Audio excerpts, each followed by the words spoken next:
Where to start? Where to start? So this shouldn't really come as a surprise to anyone that I am wrapping up my vlog a day late. Trust me, this foundation does match. I've got quite a lot of things that I want to talk about in this wrap up. So where do I want to start? I guess we'll start with talking about the reading rush and the stuff that's on Twitter at the moment about the live show and the group book. So let's start off by talking about the prompts for the reading rush. Now let's be honest, those prompts were completely uninspired. I mean, if the best you can do is read a book that's title starts with the word the, I mean. And then on top of that, you have prompts like read a book entirely outside, when for people like me who have their own back gardens, that's fine, that's not a problem for me. If I lived in the middle of a big city in a flat / apartment, that's not really the best prompt. We all know there's a pandemic, we don't need to rehash this, everyone knows this, but again, it's uninspired, it's not original, it's not an interesting prompt. I've seen people complaining that there wasn't a prompt about reading from authors of colour, and personally I don't have a problem with that. I think reading diversely should be something that you challenge yourself to do. You shouldn't be including a book from an author of colour or, you know, a queer author or a disabled author because a prompt told you to do it. You should just be doing it anyway. But they also have badges, so they could have just had a badge that was read diversely. You know, they didn't even have to stipulate what that diversity was. There could have been a badge, there could have been more. So initially I wasn't going to do the reading rush at all, just because I wasn't really interested. The only thing that had ever interested me about the reading rush was the daily vlogging, but I planned to take part in NaNoWriMo this month, which I failed at. But then I changed my mind because that's my brand. We like to do things on a last minute whim here. Did I feel like they could have done more? Yeah. Did I feel like maybe we were being a bit harsh? Yeah. I think if we put aside the whole fact that this was a book by a black author about allyship, if we just take that out of consideration for a second, the fact that as hosts they didn't read their own group book is pretty bad. On top of that, they didn't really promote their group read book, because I sure as hell didn't know that it was a group read. I would have read that book. I would have made that book fit in with my TBR. I actually saw that on someone else's TBR and just thought it was a book that they were picking up. I still didn't realise it was a group book. I saw that person talk about it and I was like, oh, that book sounds really good. I'm going to read that. It's on my wish list now. I will probably buy it in the coming months. To me, that is just a sign of poor organisation. And these are not new booktubers. This is not a new readathon. You know what it entails. If you can't handle that, then you either need to be getting more help or you need to be doing less reading. You need to prioritise that group book.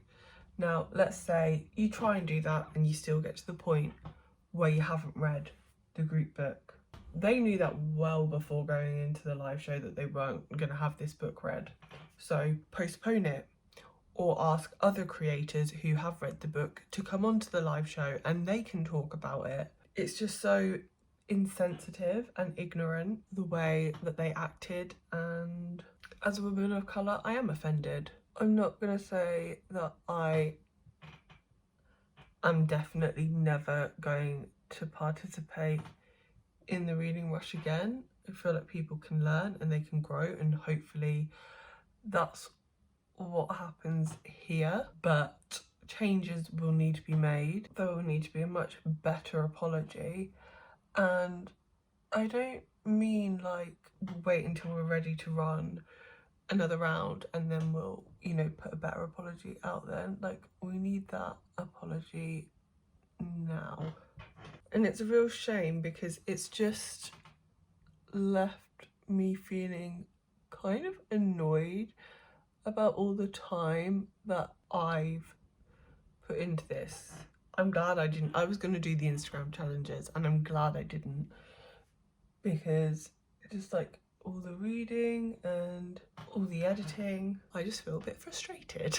But let's move on from that. I don't feel the need anyway to just harp on about all the mistakes made. I think we are all aware that the whole thing has just been handled very poorly, and I just hope that they use it as a learning opportunity, and rather than saying they will be better, that they actually just are better.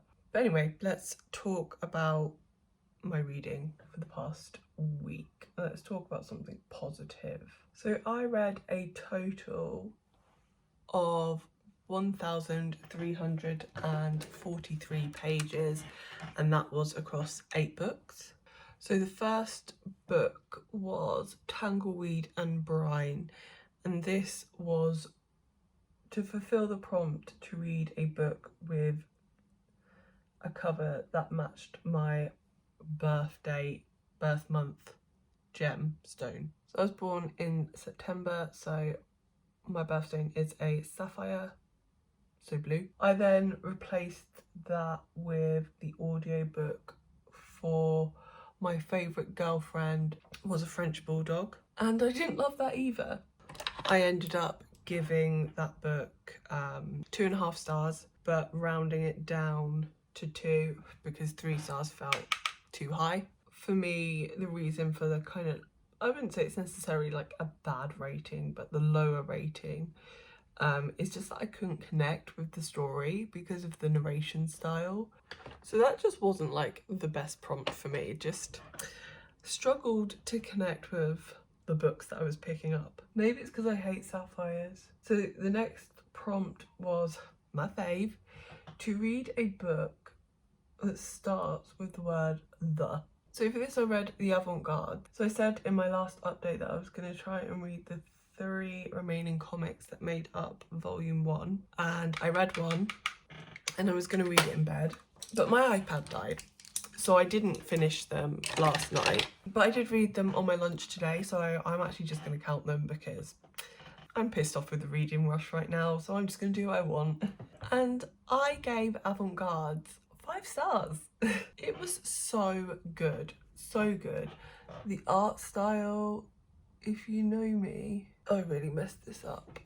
So if you know me, you know how important art style is to me in my graphic novels. And this had just exactly what I like. It was nice, bright colours, cute, cartoony design. But on top of that, it was like a really, really cute story as well. So it was a female-female romance, and I just stunned the characters so much. They were just, honestly, they were adorable, and like, I just want them to be in love forever. I love them. Also has Rep for Days in here. We obviously had LGBT, we have a female-female relationship as the main relationship. We also have a non-binary character. There may be other rep in there as well, but it's not being confirmed, so I'm just going to say those 2. Then we also have mental health rep, and I feel like we may have disability rep in upcoming volumes. That's something that I think is on the cards. What happened there? So yeah, just like overall, it's a favourite for me. It's up there with Blackbird, and that is my all-time favourite graphic novel. So the next prompt was to read a book where you've seen the film of the book, but you haven't read the book. And originally I had Hollowtown in for this, which is one of the Over the Garden Wall graphic novels, but I ended up switching that for Fairy Tale because I read Hollowtown outside because it was nice weather, and in Britain you gotta take advantage of it when you get it. I ended up switching this for Fairy Tale, which meant I had to watch some of the anime because I hadn't seen the anime or read the book. Okay, these eyes are distant cousins, I would say. So Fairy Tale. So I watched the anime so that I could use it for this prompt. Just remembered I forgot to finish off my eyeshadow, so that's great. So episode 1 of the anime was like half of the manga, and I really enjoyed the anime. It was really good, but I didn't really connect with the manga, and I'm not planning on carrying on with it. I prefer things that are slice of life, and this was fantasy, and I wonder if I don't like fantasy manga because there's not as much opportunity for world building. Obviously the world building will be in the images, but I still gave it like 3 stars. I will continue with the anime, just not the manga. The manga's not for me. So then the Over the Garden Wall graphic novel ended up fulfilling the prompt to read outside, and I read all of that outside, and it was okay. Again, it was another 3 stars. I didn't like the colours, and I didn't overly love the story of this particular one. I just felt like it was lacking a little. So the next prompt was a genre that you want to read more of, and for that I went with Conversations with Friends, which I'm still saying is literary fiction. I don't know if it is. I don't really know what literary fiction is, but I think it's just like adult contemporary basically. I guess you could say this is also romance, but I'm saying it's literary fiction. This book was obviously very triggering for me. If you've been watching my vlogs, you'll have seen that I had a really bad day after reading this, but I loved it still, despite that. It's one of the best books. It's one of the best books that I've read so far this year. It's definitely making it into my top 10 reads of the year, or whatever. I've lost my I've lost my beauty blender. Sally Rooney is definitely a favourite author for me, and I will attempt to consume everything that she writes, ever. And then the final book was to read the first book I touched, and for that I read My Best Friend's Exorcism, which was another 5-star read. I might even like it. I might even like it more than Conversations with Friends. I don't know how I feel about saying that. It was just so fun, and it was a book about like female friendship enduring everything, like supporting and loving your best friend even when they are possessed by the devil. It also had a good message, which we love. God, look how much makeup I've got on.